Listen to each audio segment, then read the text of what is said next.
guys, welcome back to my channel. So I'm here having my morning coffee, half of a nothing bundt cake, red velvet, and just an espresso. And I was on YouTube watching this video. She's a pretty popular YouTuber. Her name is Hannah Alonso. I really like her content. And the title of her video says, TikTok's underconsumption core, trend too far in the wrong direction.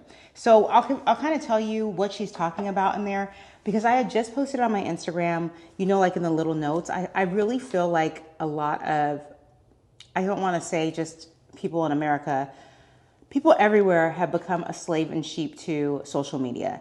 If it's trending on social media, we are there. I feel like I've stepped back. I've stepped back a lot of steps from that. But what she's basically talking about in the core of her video is how TikTok's trend of overconsumption was like a big thing. Like it was like that on Instagram too, and YouTube, because if you've been on this platform for a while, you've watched the beauty hauls, and they're still on here. I spent $4,000 at Sephora. I have every color Stanley Cup. Like, we've seen the videos where people have shelves of Stanley Cups, and most Stanley Cups cost about $50, right? And if you see the homes that these cups and shelves are in, if you think about all the money you spent on those cups, you probably could have put it into your home. Also, I saw on YouTube people boycotting a lot of stores this weekend, and I'm not going to get into the whole DEI thing. That's not what I want this channel to be about. I don't want to have to. I won't battle negative people in the comments, but I just don't want fighting in my comments if I can refrain from having that happen. But as far as overconsumption was the thing where people were like going, every time you go to Home Goods, Target, Ross, what's the other one? TJ Maxx.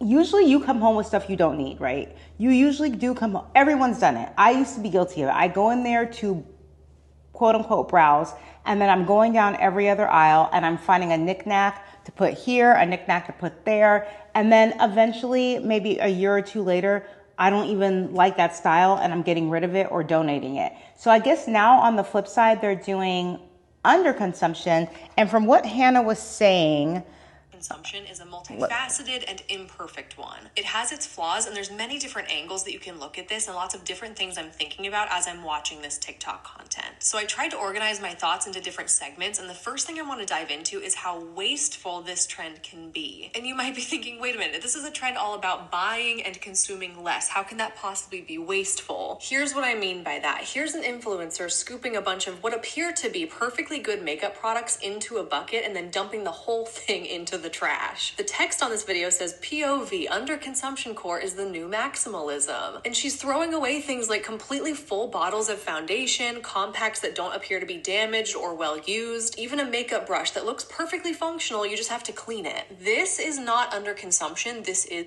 Yeah, okay, so if you're still going to be wearing, I'm just going to stop right there. If you're still going to be wearing makeup, right, why are you throwing away the brushes? Why didn't you wash the brush? You know, before I got on here with you guys, she had mentioned that people were saying going down to one pair of shoes, one purse, one this, one that. Pretty much if they're single, they probably have one fork, one spoon.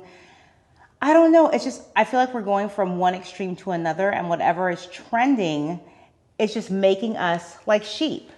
I used to do the same thing. I used to sit for hours on the internet and on YouTube and watch Jerusha Couture. I would watch her unbox every LV item imaginable, and I would just want them all. And I got in this whirlwind of wanting handbags. Not even, at that point, I don't even think I knew what bags worked for me. It just made me want.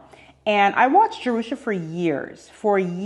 You know, she was very informative. I watched her when she was like super shy on this platform. And then I watched her evolve, and she started getting brand deals, working with Fashion File. And it was a great thing for her. I think she's since then taken a break, because I have removed all of the influencers on my timeline that used to make me want to overconsume. Because eventually, after a few years of just watching her and watching a few other ones, I ended up having to buy, I ended up buying a lot of things that didn't really work for me. Like, I buy this person, I'm like, I can't, I have a for instance, what is it? The Speedy HL. That purse is this big, okay?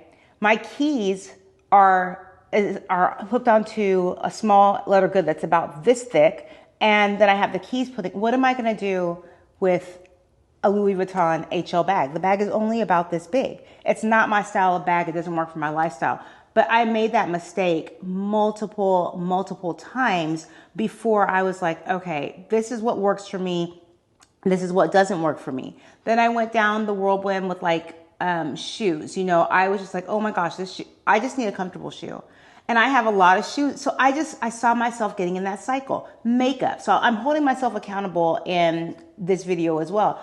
I had so many makeup palettes, from every Morphe palette to Kat Von D to whatever, just Anastasia. But we all remember the days that makeup palettes came out and we were just buying them. We were not using, unless you were a makeup artist, you were not using that many palettes in your life. And I ended up last year throwing away a bunch of them. So I think it's interesting now that the whole under consumption thing is going on. Which is fine. Decluttering does have a time and a place. In the case of makeup, maybe it's expired, maybe it's oxidized.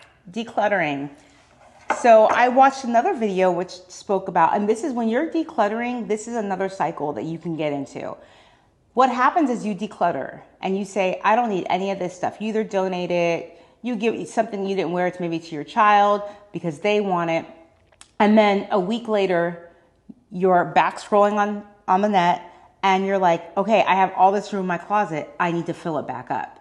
And that's the cycle that I didn't want to get into. So this last time that I decluttered, I said I was not purchasing any more workout clothes at all, even though it is super tempting.